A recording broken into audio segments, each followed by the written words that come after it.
anyone else did just kind of want to drop off now's a good time, specifically to the campaign, characters, players, and stuff like that I wanted to go through. Now it's just sort of optional rules that it's just kind of fun to review.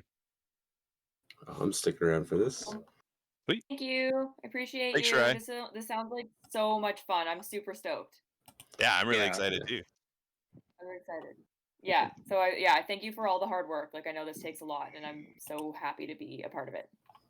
Yeah, it's really fun. I'm excited to get back into a homebrew. I think it'll be really fun, and there's enough tools to online to make it like playable well throughout Roll20. So I'm stoked. Yeah, I think it's gonna be great. Love you guys. I'll see you soon. All right, see you, Trey. Love you, Trey. Take care. All right, so these optional rules aren't in any particular order. I just kind of cherry picked them as I was going through the full list of optional rules, and I'll just go through. I'll just mention what they are,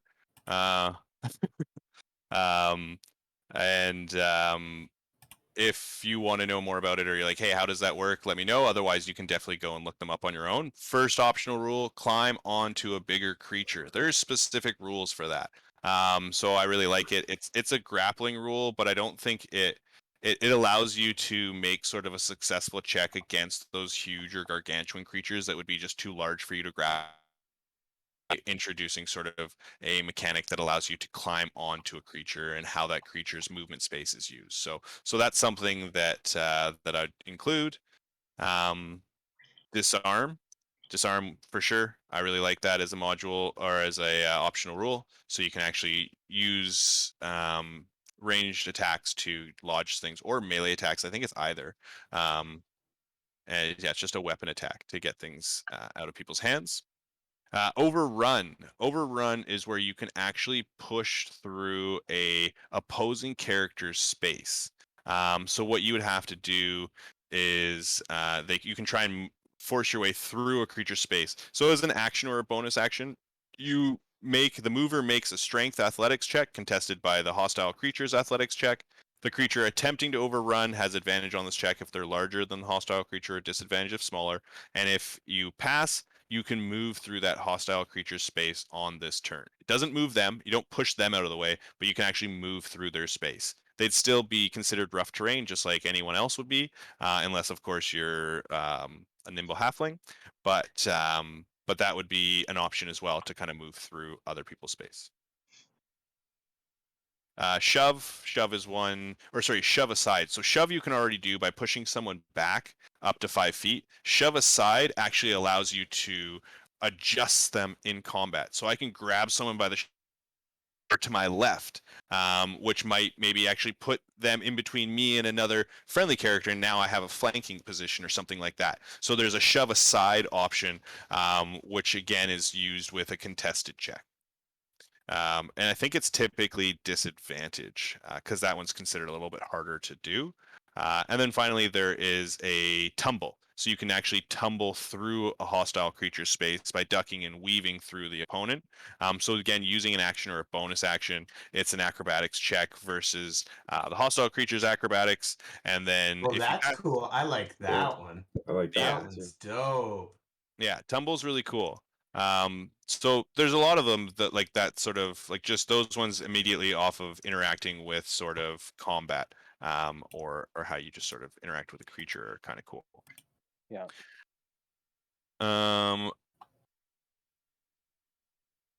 So let's say I want to like creatively bob and weave by someone. Could that be, say, instead a dexterity-based deception to like feign? Like I like the idea of acrobatics. I was just curious neat. how. Yeah. So if you want to use it more from like deacon them out rather than actually pushing through them or overbearing their space. Yeah, I mean, we can definitely look at a way to do that as well. I mean, it would probably still follow those same guidelines. It takes an action or a bonus action as part of a movement, and then it's a contested check of some sort for sure. Yeah, I'm cool with putting that together. Cool. Let me put that in here.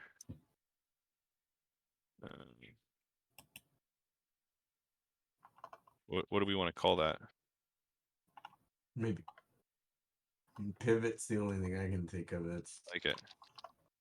That or like juking. Pivot, juking. Okay. Slow natural healing. I don't actually want to do that one. I'm gonna remove that. Oh, that just removed everything. Oh, there we go. Oh, Control Z, Control Z. Oh, I see why I did that. Interesting, interesting. Okay, well, I'm just gonna delete up to here and then rename that optional rules, and we're good. Perfect. Injuries. I like the injuries. Will I stick only to the injury table that they provided? I don't know. I think there's some really good stuff out there that other people have put out on Reddit and different channels that are also really fun. But I do like the basic fundamentals of it. So it's like, when would be an instance where someone would sustain like a lingering injury if you get hit with a critical hit, if you drop to 0 hit points but aren't killed outright, when you fail a death save by 5 or more. Like, those are types of scenarios, and I'm happy to throw other scenarios in there where you think it might be appropriate to. But that's one that I'm thinking as well, is the Back with like gritty saving throws too. So like if you rolled a 10, you would have failed by 5. Yeah. So that's a good point. So you know what, Yeah, okay. gritty death saves is probably unnecessary at that point if we want to also Yeah, include I these would other, say. Yeah, or maybe using we both want, is yeah, I do think both is too much. Yeah. But maybe it's, rather than having too many additional rules that influence that, it's just more people. I'd rather have the gritty rules, then we can do that instead as well. I don't know. I kind of think the other way personally. I think it'd be dope. Like, while I like the gritty rolls, but that was in the plane situation. But if we have like injuries and stuff, then the death saves can probably just be Yeah. death saves. Yeah. I mean, I don't know. I Because I like feel the like injuries. We're also and- having to use like extra resources to fix these problems too already with one of the other rules we were suggesting before that we all seem kind of on board for. yeah, Like yeah. during a long rest, this doesn't just fix itself. Well, it's And, it's like, gonna that- mean that that falls like nicely under that resting is table. gonna turn into either taking a couple of days, or like we'll literally have to divert our, wherever we're going to go find supplies to try and heal ourselves, right? Yeah, like if we Which is got cool. hurt while we were Yeah. camping or something, say. Yeah. It's cool. I think the thing is, with mutations already being part of the game, right? Like, our characters are already going to have things done to them, whether we want them to or not, right? So injuries are kind of, it's a different kind of thing, but they're also kind of very similar at the same time, right? Yeah. I think that this is just me, but I think with a combination of mutations and gritty death saves, we're getting a bit of both. The realism of death is still ever present. In the fact that when you are up and when you are conscious, you're going to do everything in your power not to go down, because once you go down, your fate is in the hands of Up to others. somebody out there, yeah. Right. And you've seen. I mean, if you've seen anyone go down, most don't get back up, right? Yeah. Whereas opposed to if going down and getting your limbs cut off and all these things, like, yes, it adds a lot of flavor, but I feel like it could also slow the game down a lot. I think that death, although much more final, is much quicker. I Yeah. appreciate that, the potential to slow the game down. At the same time, though, I guess that also depends on what speed the game is at that, like, how the game has developed. So maybe sure. this is one of those ones that we might want to revisit I mean, partway through too. I'm also at levels. I'm down to see what the injury list looks like. Yeah, like dude. there's a big difference between something that can be dealt with, although you need the right skills and the right equipment to do it, as opposed to you've got your leg chopped off, your character's basically fucked from here on out until you can regenerate the limb or find a prosthetic or something, and it's like, Are man, more that's common than I thought, though. yeah. Yeah. And it's Those not are saying that aspects of can't it. happen, but it's like that shouldn't just be one of the random things that could pop off, like when you go down into death saves. I don't know. Yeah. That's just my opinion. Yeah, and maybe we're like, hey, we like the injuries, but we want to control a little bit more when they might come up, and death saves seems like a little bit too much, and that's totally fine as well too. I think if we are going to use it, as long as the application is sort of agreed upon as being fair, because it's not it shouldn't be. It should be kind of fun, that there's that additional risk, but it also shouldn't be some down again. Here we go. I'm going to lose another leg. Like Well, it should. Yeah. I think a good I way to go about it would be to, like in second, right? When you take like System Shock in second, Yeah. if you take a massive amount of damage from one source, you have to roll the System Yeah. Shock, right? yeah, It could yeah. be similar to this, like it's not some regular fucking stringy underfed guard who's gonna walk up and one shot you and take your arm off. It's the mountain. And it's like so Gregor I like Clegane's gonna also come the around and like potential for chop the your fucking horse in half because he can deal massive amounts of damage with one swing of his I like the sword. crit too, potentially having a percentage to do something like that. Something like that, yeah. Like maybe if you get a crit, you then go to the percentage to see if you get an injury from it. You know what I mean? Yeah. So it could be like if you I get, like that. yeah, or maybe it's like a feel like you percentage already of have your that remaining damage health, right? dice. Yeah. I also would like something to be done about called shots if we do decide to have injuries, because if you can fucking lose an eye, I'd like to be able to shoot your eye out. Yeah, that's very different. real Purposefully doing different. something that's like takes like a level 5 Oh yeah, I spell mean is- add a minus fucking 12 to it or whatever. But Sure. I mean, yeah. you No, I know, if- but I if- feel like yeah. in that sense, like a creature already doesn't get death saves, so by giving them further Oh, hindrances yeah, where you can that's- pick out on that sort of stuff might be too much. Yeah. But again, I'm open to discussing it all for sure. So Yeah. I mean, we'll go through it and Yeah. and I feel yeah, like the table that you already speak of, Cully, exists in high rolling damage from a crit. Like that is the Cool. chance within a chance, right? Like Yeah, for the System Shock, because I personally like the idea of System Shock of like Yeah. you hit a certain threshold or it's like a percentage of damage Mhm. and then roll on the chart. Like what the fuck happened? Yeah, I don't give a Yeah. fuck who you are. If somebody Yeah. hits you so fucking hard it takes half your life, that's Like- gonna leave a fucking mark, dude. Yeah, Like, well, Totally. we had that last session with It's us. like a Yeah. taxi. I don't That's a remember who it taxi. was, You got but hit they by a used the entirety taxi. of their Beach. HP. It was BJ. Yeah. He went Yeah. down in one shot, and it's like, Yeah. man, if this is second edition, you'd be rolling a Constitution save to see if you just fucking are dead. Died. Yeah, Yeah. if you're just dead. So yeah. But the the same also would have happened, Trav, with the assassin that you hit, because he only had Yeah. 7 hit points left after you hit For him, sure. and that should have been a System Shock as well. Like Yeah.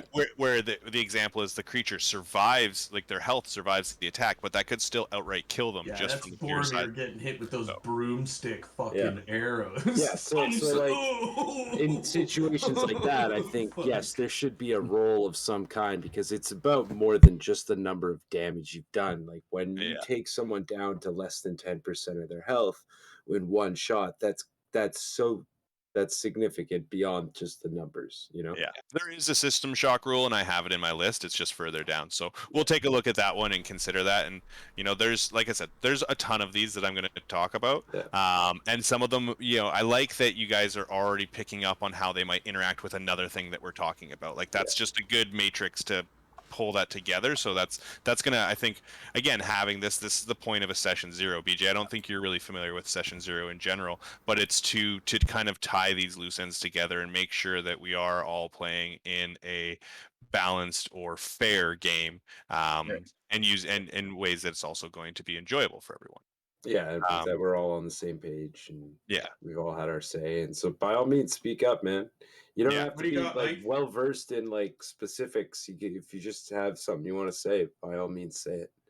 Mhm. People here who know the rules and mechanics to calculate how that might work out. Yeah. Okay, so let's keep going here. Loyalty. The Oh, hang way on, Mike that had something to say about something there. Oh. Go ahead, Gunnar. Or I thought he did.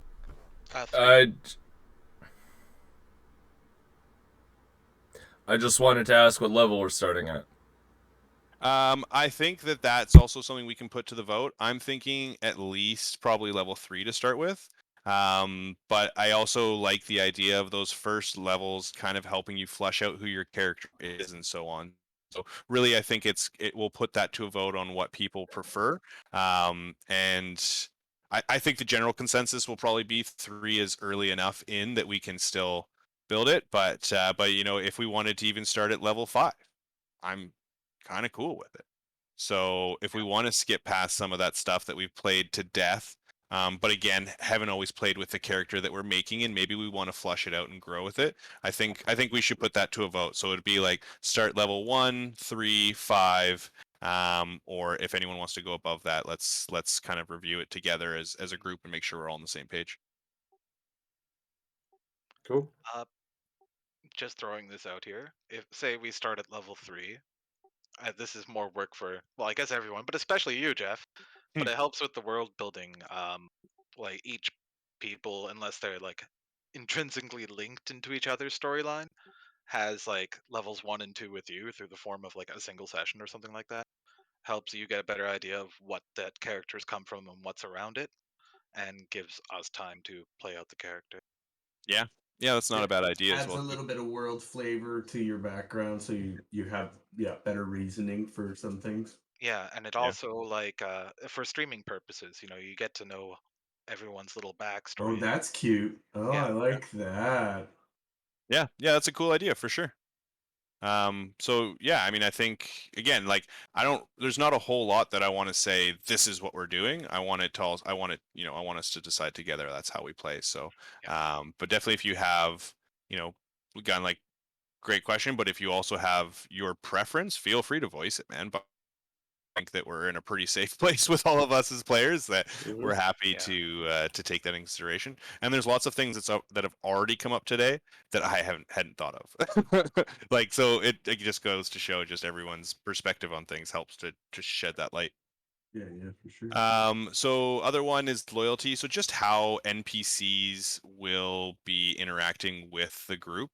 So like if you don't treat an NPC well, they're not going to stick around. If you save their life in battle, fuck, they owe you fucking their life. They're probably going to stick. Like those types of things will have more influence on an NPC. Again, being a homebrew, the NPCs aren't, well, they will be there placed strategically, but it's something that's a little bit more collaborative with our storytelling, so it'll have a little bit more influence. So I like to kind of make them a little bit more dynamic. Massive damage. This is the system shock one, right? So when a creature takes damage from a single source equal to or greater than half its hit point maximum, it must succeed on a DC 15 Constitution saving throw or suffer a random effect determined by a roll on the system shock table. So the effects would be like the creature drops to 0 hit points. The creature drops to 0 hit points but is stable. The creature is stunned until the end of next turn. The creature can't take reactions and has disadvantage on attack rolls and ability checks until the end of its next turn. And the creature can't take reactions until the end of its next turn. Now, that's pretty tame, I think, for a system shock. But that's rolling a d10. So depending on sort of how we consider that as well too, and throwing maybe an 11 and 12 is a lingering injury now, and that might be enough, I think, to make that compelling enough that it's really risky. Well, what I was kind of trying to come up with was actually like a roll on a D100, and the last 10 are fucking horrible injuries. You know what I mean? So if you're unlucky enough to be hit like fucking wicked bad, or you roll a crit fail and you really fuck it up, well, if you also then roll a 10%, then then something fucking horrible happens to you. Yeah. Or make it maybe the top 5 and bottom 5, like 95 to 100 and 1 to 5 kind of thing. Yeah, absolutely. Just or 90 to 100. We could go I like straight that. fucking second edition. What's your constitution? What does it say your system shock is here? Okay, if you rolled, within that realm, then okay, one of these effects apply, and then we roll on that chart. And I think that would probably be pretty easy to translate almost directly from second edition, because it's just a percentage based on your constitution. So that's a good point. We could try something like that. So rather than doing the constitution save, you just roll a percentage and go that way. That's an idea. Cool. Great. So like I said, I'll post these all in the channel where we can all vote on them as well too. And if you have anything specific, just maybe write it down now as well, and then post it in there, and then everyone will be able to kind of consider that as they go through. Mixing potions, yeah, that's definitely something that's going to be an option, and there is a D100 table for that already on. Thank you, on sort of the effects of those potions. So that's kind of cool there. Is it something like you can keep a recipe from? Like if you manage to make a say, potion of giant strength, you know what you put in it. Can you replicate? It would be more so if you had a potion of giant strength and then you had like a potion of gaseous form and you mix them together, and then does it just blow up, or like what are these things? Potion mixing. I see what you're saying. Yeah, so if you're drinking two different potions at the same time, what will happen in your stomach as these magical elixirs mix? Or if you're pouring them into a vial, it's not. Sorry. It wouldn't so much. I took it from the alchemical perspective. Oh yeah. Yeah. No, yeah. More just if they get mixed together. Yeah. Well, I feel. So can we drink half of a healing potion? Like because we're like mixing things, right? We're working in fractions of this potion and this amount of that potion. So at what point can we drink part of a potion to get some of its effect? Or That's a pretty good point, man. Yeah, I mean, I think that some potions already, like a health potion, allow you to do incremental portions of it. Whereas other potions, you might spoil a potion. If you take half of a health potion and then put in a potion of giant strength, that half remaining will probably have some sort of either roll, or just will be outright, it's not enough to actually have an effect on your body because it's less than a full dose. So yeah, definitely something to consider. I think it's I mean, it does mention that if you're mixing ingredients, but it also says like if I've drank in a potion and then I drink another one. So if you're still under the effects of a previous potion and you drink another one, then you might have a tummy ache. System shock. Yeah. Plot points. So, like I said, the two options there. So it's called What a Twist. A player who spends a plot point gets to add some element to the setting or situation that the group, including you, must accept as true. For example, a player can spend a plot point and state that his or her character has found a secret door. An NPC appears, or a monster turns out to be a long-lost ally polymorphed into a horrid beast. So again, I mean, it does say at the very beginning as well too. Plot points allow players to change the course of the campaign, introducing plot complications, alter the world, blah blah blah blah blah. If your first reaction to reading this optional rules is worry, then it's probably not right for you. So again, I mean, I think we should keep it, as much as it is basically a wish spell. Like, it's not really designed for that and should be played out sort of with its intent. So, but there'll be something that you can recover within the world, certain areas, or for achieving certain things, that might be something that happens. And then the other option is the plot thickens. Whenever a player spends a plot point, that player to his or her right must add a complication to the scene. So that's where you say, okay, I'm using my plot point to thicken the plot. So someone on either side of me now has to come up with what is thickening that story. Sidekicks, they have an optional rule for sidekicks. So this would be NPCs that are a little bit more they're a little bit more influenced by player characters. So we'll have that as an option that we can include in there. And they might be ones that can be. Yeah, is that the one with like the 3 variants kind of thing? Yeah, they have their own classes too. Exactly, yeah. Expert, spellcaster, or warrior. Like there's different there's certain criteria for those guys, and they can level with you as well too, I believe. So yeah, that sounds cool. Sweet. I want to see a plot point used. Yeah, to, like, it sort of sets off of someone's face and be like, "Old man Jenkins." It's sort of like the difference between the henchman and the sidekick, you know what I mean? Yeah. Like they're setting that difference apart. Like, these are the people who handle your horses, and this is your fucking, wish I could fucking remember Don Quixote's little sidekick, Sancho, or whatever the fuck his name was. But anyway, this is your actual sidekick, your minstrel or whatever, that actually goes places with you, and you know his name. Yeah. Different effects on sleeping.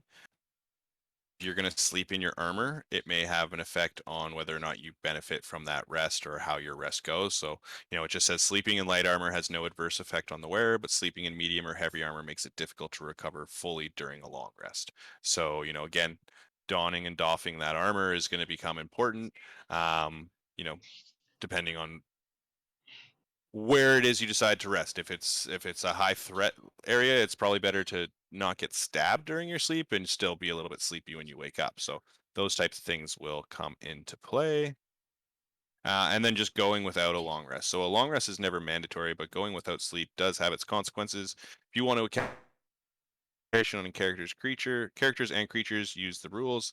So whenever you end a 24-hour period without finishing a long rest, you must succeed on a Constitution saving throw or become exhaustion. So again, that is an optional rule, but I think that's one that we've kind of always just had included in our gameplay, and I think it makes sense. Yeah. We've always basically used that rule. Yeah. Doesn't come up very often, but usually because we rest. But yeah. I had an idea about the plot points though. Yeah. What if it was something like, it wasn't up to just one particular person in the group to come up with the plot point. It was up to all of us to come up with a plot point together. Sure. A collaborative plot point. I'm into that. Yeah.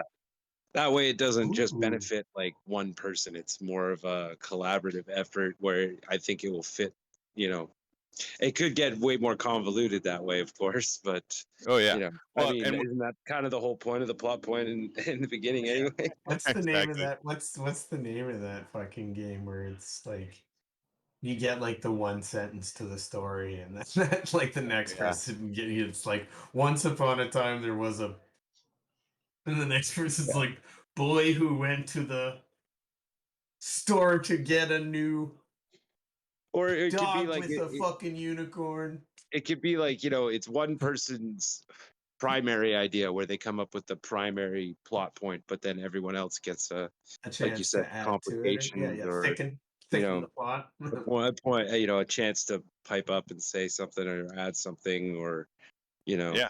No, it's really cool. I like that idea because what they suggest is if you're going to use plot points is everyone get of 6 players. Yeah, it's just too many. It's too many to start with, right? So that's why I'm kind of just sort of parse them out. So yeah, you guys could choose. I think we should add that in there as an additional option is the collaborative story arc, and then you have those other 2 options as well too where someone can just kind of take the lead on that. I like that part too though. Whoever gets or finds it sort of establishes the parameters of the plot point, and then everybody gets their chance. That sounded cool. I like that. That's neat.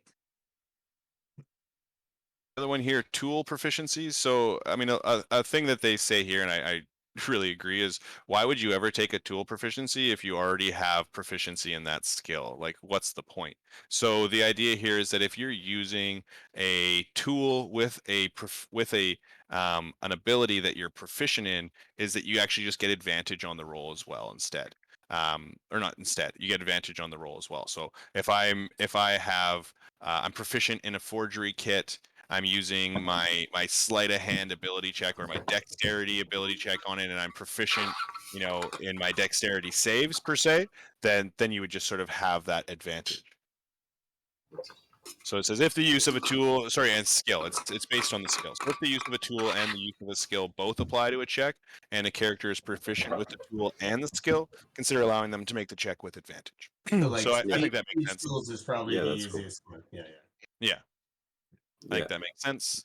Tying knots, just that when you tie it, sleight of hand check, and that sets the DC for anyone trying to untie it. For the most part, is how that works. Again, cool. I think that makes sense. Yeah. We almost do that. We almost did that anyway, but I like the DC for the untie being part of that as well. Yeah. Did you tie? We always sort of check to see if we tie a shitty knot, but I like that. That there's a definite ipso facto outcome there. Yeah, you tied a 12 knot. Oh, damn it. Jeff, before you get into your next rule here, I gotta run, man. That was the last one, actually. Hey, good timing. That being said, I'm having a charactermancer issue that I need to ask a question about before I log off here. I made it through my whole thing, but I'm at the review page. Yep. And it's telling me that I can choose 6 skills, but I've only chosen 4, and there's only 2 drop downs. It might be on a different, like, check your background, your ability, your background, your class, because it's in different areas. Oh, There's okay. skills in different areas. You might be missing like one of the pages. Yeah, for check background first. Yeah. Yeah, and if you I see your stats there though, Beej. Those are also beastly. Yeah, fucking everyone stats. did pretty. Was there anyone who doesn't have Thanks good for stats? the reroll advice there.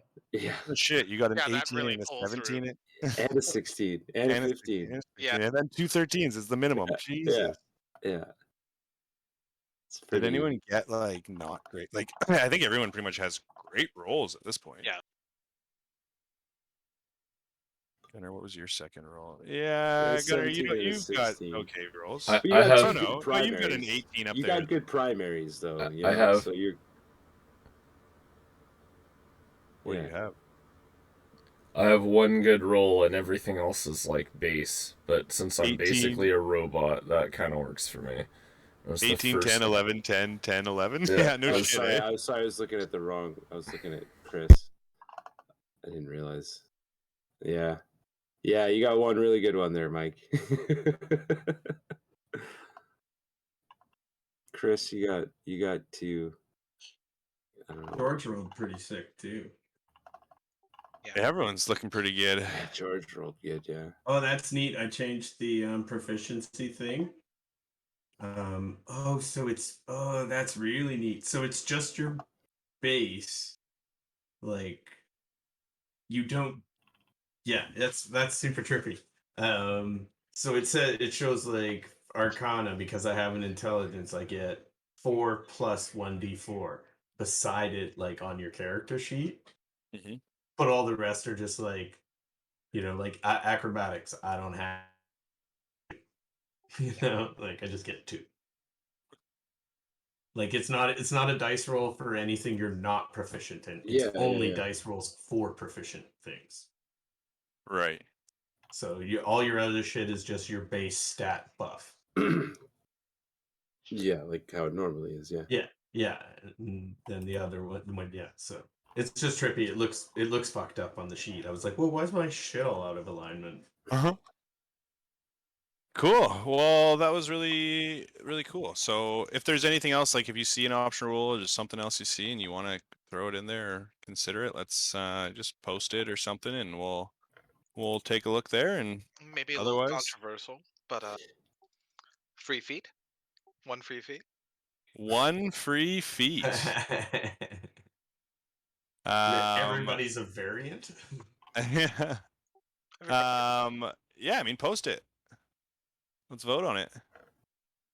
We'll put it in there and say, put it out there as an option, and I think we'll probably have to do a 0.5 session, since we have a lot of stuff that's out there pending vote, that we'll just be like, okay, so these are ones that passed, these are ones that failed, so we'll kind of get to our list and so on. And well, that would be good too. Get clarification, finalization, sort of thing. Yeah. And then come up with your character stuff and let me know once you know what you're going to make, so I can start working on sort of file images and tokens and stuff for us to use. Can Are you out of here right away, Jeff? Yeah, I got a plate of food in front of me. I'm gonna bail. All right. Cool, man. I'm out too. Later, guys. Later, Peace, bud. When should we roll the mutation? Should that just be like will probably be now and know what it's going to apply to the character we make, or we make a character and then a mutation is rolled on it? Yeah, I think you make a character and then a mutation is applied on it. Like the mutations definitely aren't meant to be designed into your character. It's more of just it makes sense. Like it could be especially if we're starting at like 3rd or whatever level, it could be something that's happened recently. You've been exposed. Yeah. So Jeff, character creation. Sure. You mentioned that there was like obviously like world specific like backgrounds and possibly classes and stuff like that, or subclasses, I should say.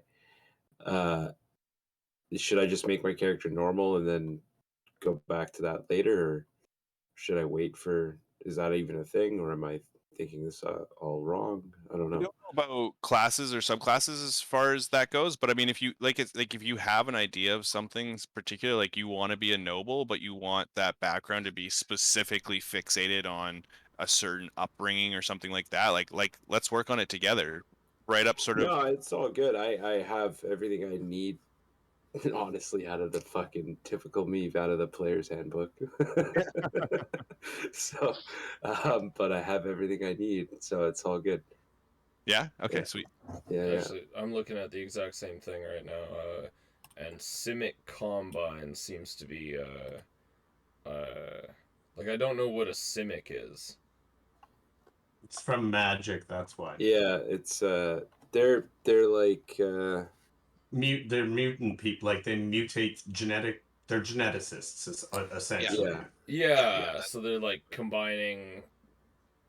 DNA. They're like the Yeah, mad that kind of scientists thing. of the magic world. So like a mushroom man Specifically who's for evolution. Yeah, Mushroom Man, the He's freak got- of nature. he's got a bunch like of cyborg. yeah, like monstrosity created just for the fuck of it. That's definitely. I don't thing. So think they don't Elaine lean was a hard. cynic. They don't lean that hard on cyborg stuff because they like genetically engineer what they want it to be instead. So it's about life and science to adapt life furthermore. Like they use growth pods to like. Okay, birth. yeah, but we're playing a cyberpunk game True. where I'm being a cyborg mushroom biker nomad. Yeah, So it like, sounds like it fits the world. The yeah, Simics I have would agree with changed with the If- world clearly. yes. if we just say like he's doing it instead of like melding whatever like medieval alchemist DNA properties together or whatever, instead he's using technology, then Yeah, that could probably work, Good right? template. So are you Back to talking, tank. Gunnar, more of like the origin of where your hybrid race comes from? Is like some Simic who has been tinkering with their own mutations and then now trying it on different creatures? Is that sort of, or are you Sure. actually thinking of switching to a Simic instead? No, that's the thing. I don't know what a Simic is. I was just Either. I was just trying to pick a Background? yeah. Yeah, Simic scientist.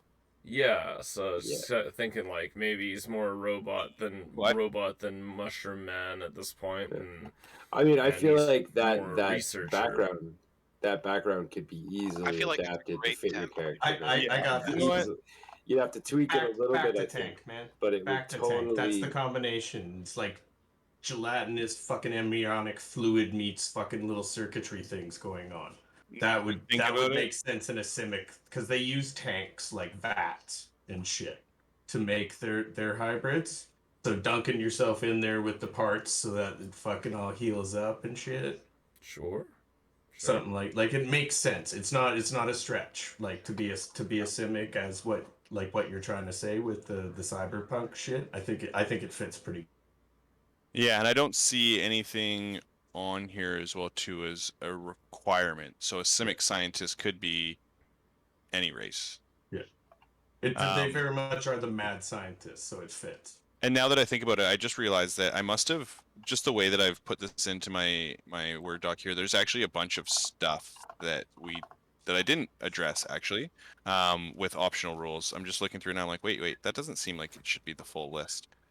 So adding on to that, there is downtime activities, building a stronghold. Those rules are applicable.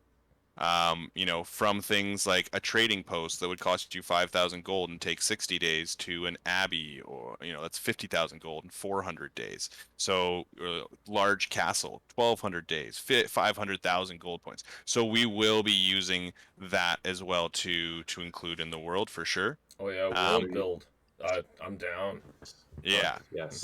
There's tons of these downtime activity things that I think will just allow us to either use it as the starting points to a side quest, or allow you to kind of get your fix from having actually something to do with your downtime activity that doesn't actually require us to role play, but allows you to roll out and have outcomes of it. In particular, things like buying a magical item. It actually does have prices here for that, and it will help. And you know, buying a magical item, actually, you have to put money into and effort into, like, a whole work week is taken to try and find someone who can do that. 100 gold pieces of expenses of talking to people, buying information, doing all of these things is required in order to track down someone who's selling those magical items. Ooh. So that's also going to be something that we can use there as downtime. Then there are, oh yeah, I love these optional roles for these downtime activities, because there's complications that go along with it as well too. So you do all these things, you get these roles, and if you failed some of the roles, well, you know, partial points of what's going to happen. Downtime, yeah, that's absolutely something you do. If it's actually, you know, you're a little bit more rugged on that side, you're a bit more bad, you can do downtime activities where you can do crime. Now, depending on what the outcome of that is, you might get arrested.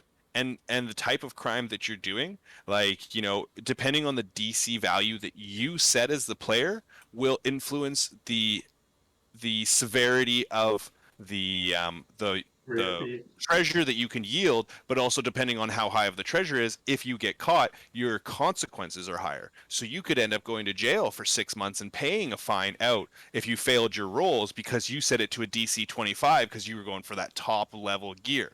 So it gives sort of some play in there as well too, that allows you to, you know, it puts more focus on some of the things that we want to include. Another one, gambling. Gambling is something that we've always kind of just been like, well, I don't know, what kind of dice do you have? What game are we playing? How do we roll this? Well, there's things in here, and that would consist of an insight check, a deception check, an intimidation check. Those 3 rolls are all for a single point of gambling, and then depending on what the outcome is, if you pass all 3 of those, you gain double the amount of your bet. If you pass 2 of them, you gain your bet plus half more. If you passed 1, you get your money back, and if you pass 0, you lose all your money. So like there's those types of mechanics in there, and I'd like to think that, you know, if you're using weighted dice or something like that, then I would probably give you advantage on maybe one of those checks or something. Within that ability is also complications, and a complication is that you're accused of cheating. So even if you weren't cheating, there might be a chance that you get accused of it. So if you are cheating and cheating regularly, and then you get accused of it, and then you get caught cheating, like it just sort of it snowballs, right? If the perfect scenario comes up. So it also allows for that sort of stuff to come into play. That's super cool. Yeah, Ties downtime- nicely to reputation too for stuff like that. Yeah, absolutely. Downtime. Performing sacred rites. If you do that, if you spend your time between adventures performing these sacred rites in a temple that is affiliated with a god, and that they actually revere you, it's pretty sweet, because if you spend at least 10 days performing sacred rites, you gain inspiration at the start of every day for the next 2d6 days. So like there's these things where it would probably just already be flavor for your character, but there's benefits, and there's also consequences in some cases. Performing these sacred rites, there's no consequences. If you don't do it for the full days, well, you just did it for your own, because you love your god. But, you know, if you do it for the full 10 day, then you can actually be inspired by your god, rather than just kind of being like, I want to pray to my god. Great. It takes a 10 day to really show your dedication and make that connection with your Lord, and to actually receive those type of benefits. Now, there might be other instances where we decide that you can get a boon from your god if you stumble upon a temple and you do a prayer for it or something like that, or, you know, there's a statue that is focusing on soon or something like that. Oh, I know how to pray. Like, and there's other combinations where you might get different benefits, but this is just a good one for downtime as well too, where you can kind of put some effort there. So gambling we mentioned, sacred rites, pit fighting. And there might be an underground fight club somewhere, and you can go and you can do that. You can get into these fights, you can gamble on it, and of course there's complications to that as well too. One of the complications, an opponent swears to take revenge on you. Now you have a rival. which is also another thing that we're going to include in there as well too, is having, those rivals or those types of things. And maybe these types of complications or these types of downtime activities will help you as well to flesh out your character from a background perspective. Hey, I did get caught in that pit fight, and this is my rival, and now they're after me and that sort of stuff. I think Downtime activity, recuperating. So if you want to use your downtime to just recover from your debilitating injuries or disease or poison, you can spend 3 days of downtime to recuperate, and you make a Constitution save. On a successful save, you can choose one of the following results: end one effect on you that prevents you from regaining hit points, or for the next 24 hours, gain advantage on saving throws against one disease or poison currently affecting you. So if you do have any long-standing poisons that might be something that compounds over 5 days, becomes fatal, you can spend your time just like, I'm not going to move, my blood flow is going down, I'm going to try and recuperate from that naturally as well too by I'm gonna go resorting. Poop out the slot, baby. Yeah. Somebody Exactly. suck on my wound. Poop out the slot, babies. Yeah, another downtime activity. So you might want to spend your downtime in the service to a temple, either by attending rites or by proselytizing. I don't know how to say that word. Proselytizing. Proselytizing. Thank you. And then, so if you do undertake this activity, you have a chance of winning favor of the temple leaders. So you can earn favors from people who run temples or that have some sort of religious impact. Again, complications can come up with that. One is blasphemy is still blasphemy, even if you did it by accident. You tried, but it was offensive. It was blasphemous in the name of the god, and then there's going to be negative reactions from the people who are doing it. This one, I think, this is what reminded me, and Gunnar, when you were sort of talking about your CIMIC scientist background, is also research. A research is the downtime activity that allows characters to delve into lore concerning a monster, a location, a magical item, or some other particular topic. I'm literally staring at the research options list right now. Love it. So that'll be a good way if you want to kind of expand or grow outside of what your character class allows you to do. Or your regular knowledge of something, or maybe there's something that's just so obscure nobody knows about it, and you guys have to go and find this hidden library or this thumb drive that contains a list of monsters that like those types of things. So you would have to go into going through research to try and either acquire those items or just learn about it. Downtime activity, scribing a spell scroll, which I guess is an optional rule, but cantrip or first level is 1 day, second level spell 3 days, and then the costs, of course, going along with that. 9th level being up to 48 work weeks and 250,000 gold pieces to create it. So it gives you a cost and it gives you a time. So again, streamlining these things that I see come up regularly in our campaigns, that I think will just give that flavor to what you want, and it's not just coming up with a couple rolls on the spot to try and suffice or to give you that suffication for what you're trying to achieve.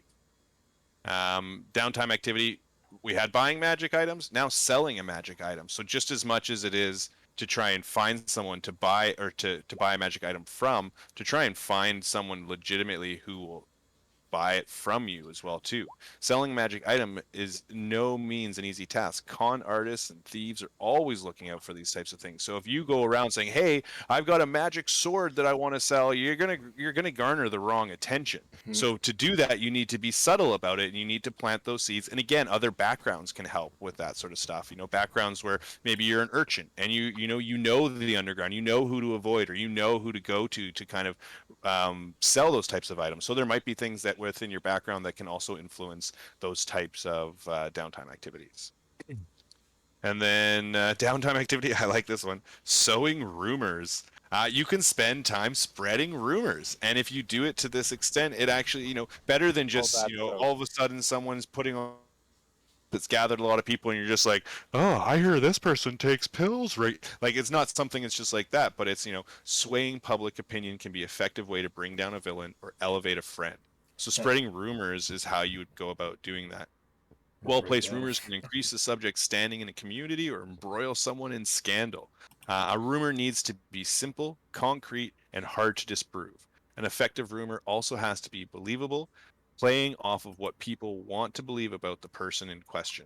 So sowing a rumor about an individual or organization requires a number of days depending on the size of the community, as shown in this table. So, if you want to spread a rumor in a village, it's going to take you 2d6 days to effectively get that rumor spreading. In a city, 66 days. So depending on how large the area is obviously going to be the number one influence in getting that information out there or spreading those lies.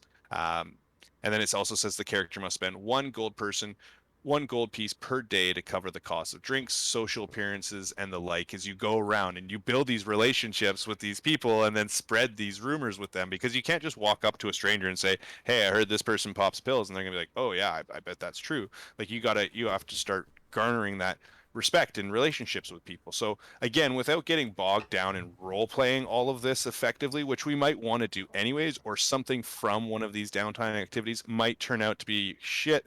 Guess what? Guns in prison for the next 8 weeks, but we have to get to this other area within the next 2 weeks. So we have to break him out of prison now. That's something we're going to role play. But Well, we have to leave him in prison, but Of course, But it's yeah. not even Yeah. arguing. To be honest, in this campaign, there's a good chance I think it might be me.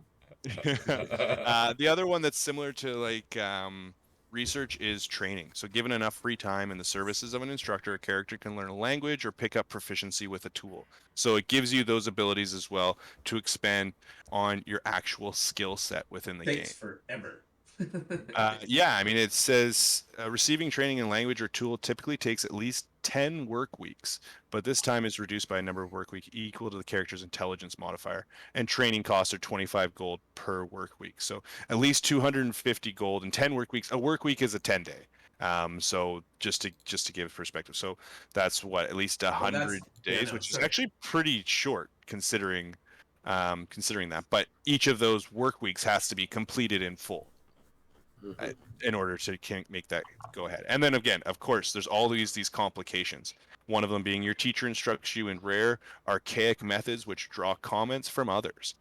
Again, could be completely innocent, could have no lingering effect, or it could be something that you did this that's now drawing attention from others, but you also were planting rumors in this other town. Okay, there's probably going to be some crossed wires here. And again, I think it just helps me as well to make sure that things that you've done in the past or that you're doing as well, like with your character, will have that incremental and combining effect on your character. Oh, you can develop rivals this way too. Oh yeah, absolutely. Rivals is a really. I think all this stuff is from Xanathar's, or not Xanathar's. No, maybe Xanathar's. I think most of it is Xanathar's Guide. Yeah. Let me see. For that one, it was. Yeah. The training is Xanathar's Guide. Yeah. Yeah, and it's rivals are really cool, man. I really like the idea of rivals. There's a training one in the actual player's handbook that I just found, but it's like it takes you like a year, and you actually have to find somebody who can teach you. Like, be like, I got the gold. It's like, yeah, cool. There's no blacksmith here. I can't. Nobody can teach you to fucking blacksmith. Yeah, I went with the Xanathar's Guide ones instead because they seemed like they were going to be more recent than the Player's Handbook. But the Player's Handbook does have a lot of them. So if there's one like for the training one, if it seems like that makes more sense, because 100 days is not that long to learn a language. No, but it wasn't. If you're doing it wasn't with your even an downtime. optional rule. It was just how do you learn a new skill. Oh It yeah. wasn't even optional. It's just like a straight up. Oh really? Because there is an optional rule from the Player's Handbook for training as well too. I think. I don't think it was optional. Maybe it was optional. I just missed that part. I think it was just. Yeah, I don't know. Straight up. I never but played. It was like it was so much gold. It was so much gold. It was like 1,000 gold and 1,000 days or something to shit. Or, like it was fucking bonkers. But it was like if you like language, I think was one of them, and I think it was a like new skill. Okay. Or something. I'll have to find it again. Another one I want to revisit is encumbrance and the optional rule there. Roll20 makes it so much easier to keep track of what your actual weight is. And I find that we rarely when we play that, it's just you can only carry your weight and then you're done with carrying things. I don't know. It's Yeah, okay. it doesn't make sense. Yeah. But so the way they have it is if you carry in excess of 5 times your strength score, you are encumbered. So that's fine. That's the same. But in this case, it just means that your speed drops by 10 feet. If your carry weight is in excess of 10 times your strength score, well, then you instead are heavily encumbered. Your speed drops by 20, disadvantage on ability checks, attack rolls, saving throws, strength, dexterity, or constitution. So yeah, I mean, I'm carrying a giant fucking marble slab with me. I'm not going to be able to attack someone effectively, right? So I think that makes sense. And again, because it's easier to track that now with Roll20, it's something that I think that could play more effect. I feel like it penalizes being small, which was something else we needed if other stuff goes through as Yeah, written. that's a good point. Yeah, absolutely. Although it's strength based though, so I don't know that small really has much effect there. Right? Because I think so, because you get half your carrying capacity, because there's a that you punch into, and then small creatures have half the amount that they can carry. Oh, I didn't realize that. Interesting. Ugh. Equipment sizes. As a lover of RPGs, encumbrance is always the thing I hated most in every game. And these are all going to be voted on, right? Like it's only if it's by majority rule that we'll introduce them.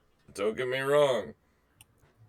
It's a factor, and it's an important one, and I probably vote that it should be in there. I just hate it. Fair enough. That's also allowed. Yeah. Well, equipment sizes.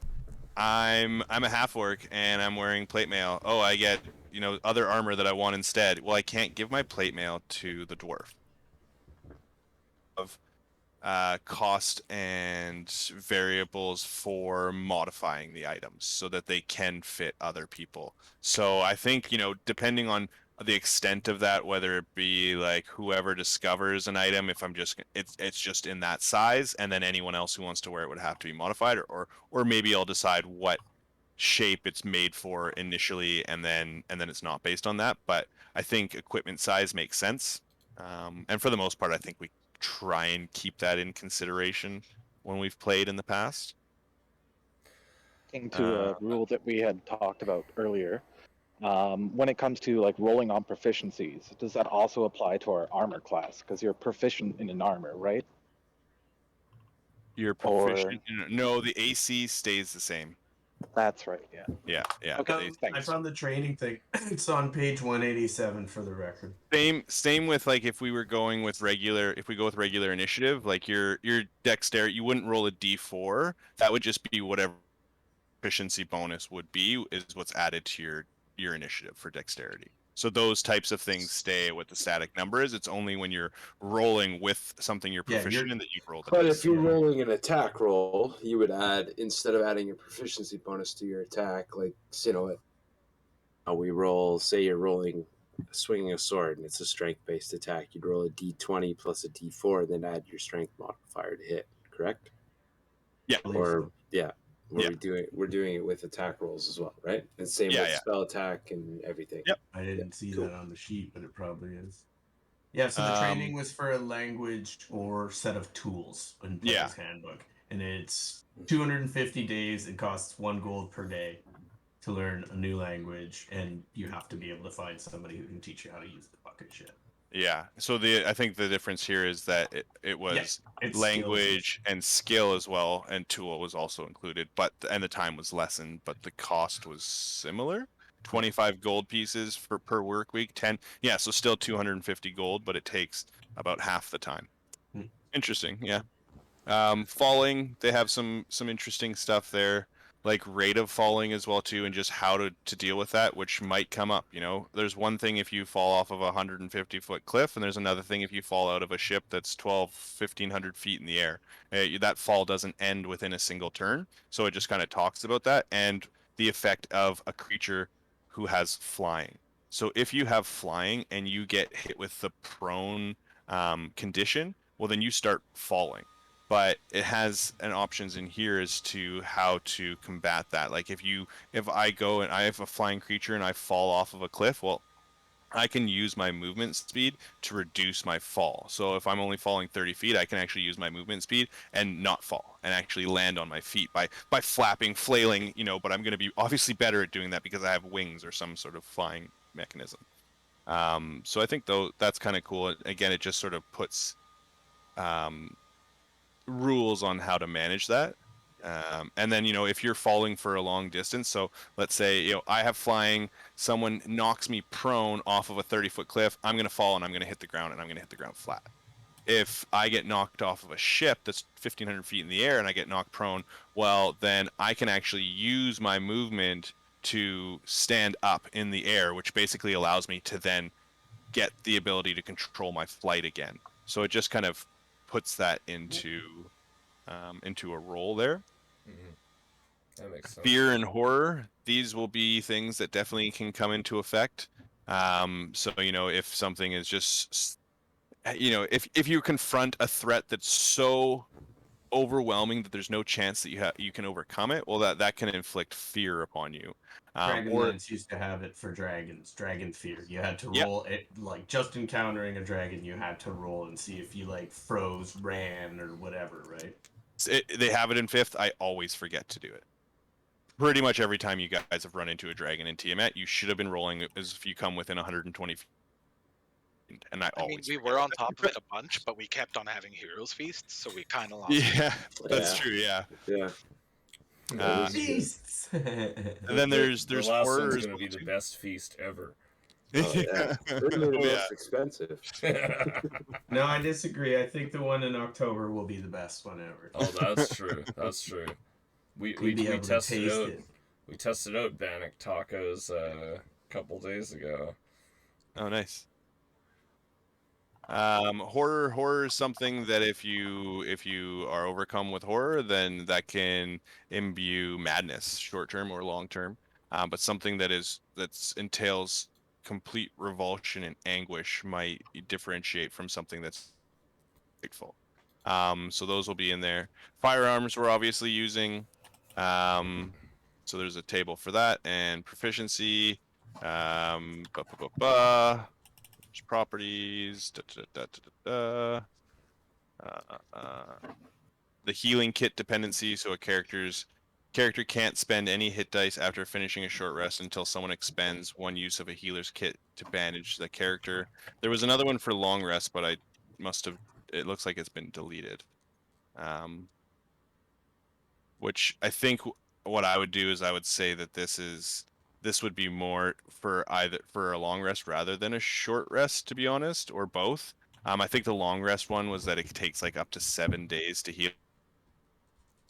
That's just unnecessarily slowing down the momentum of the campaign. Whereas I think it makes sense that you just need to have a healer's kit on you for, and there's 10 charges in a healer's kit and they don't weigh very much. So, you can definitely have them on you, or you can, a healer's kit or magical healing of some kind, right? So if you want to cast cure wounds or something like that on someone, that will be enough to exactly. Okay, perfect. Now I think that was everything else that I wanted to add. Okay, that makes more sense because it felt a little bit short. So with these new spells in the Modern Magic Unearthed Arcana, how do I go about like implementing those? Do I just pick some dump spells for the ones that I want and then put a notation on it or something, or is there a way like to in custom? roll? Is there a way to custom a spell in Roll20? Yeah, I believe there is. I'm pretty sure you can add custom spells to your spell list at any point in time, Mike.